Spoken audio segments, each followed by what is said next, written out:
కనిపిస్తున్నాయి.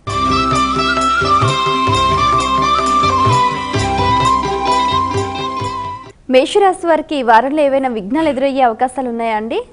2 గ్రహాలే సహకరిస్తున్నాయి. అష్టమంలో శుక్రుడు, లాభంలో కేతువు. మిశ్రమ ఫలితాలున్నాయి. ప్రతి విషయము బాగా ఆలోచించి నిర్ణయం తీసుకోండి. ముఖ్యమైన పనులు కొంతకాలం వాయిదా వేయండి. ఆర్థిక నష్టం జరగకుండా జాగ్రత్త వహించండి. అందరూ కలిసి సమిష్టిగా పనిచేస్తే తప్పక విజయం లభిస్తుంది. మొహమాటం వల్ల ఇబ్బందులు ఎదురవుతాయి. శ్రమ పెరుగుతుంది. విఘ్నాలున్నాయి. తెలివిగా ప్రవర్తించాలి.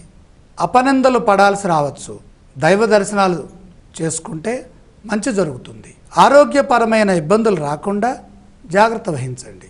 మేషరాశి వారు పఠించవలసిన స్తోత్రాలు ఇవ్వండి. ఆదిత్య స్తుతి చేస్తే చాలా మంచిది. ఆలయ సందర్శన క్రమంలో ఏ దేవీ దేవతలను దర్శిస్తే మంచిదంటారు? సూర్య భగవానుడి సందర్శనం చాలా వరకు శక్తినిస్తుంది. ఈ రాశి వారు చేయవలసిన దానాలు ఇవ్వండి.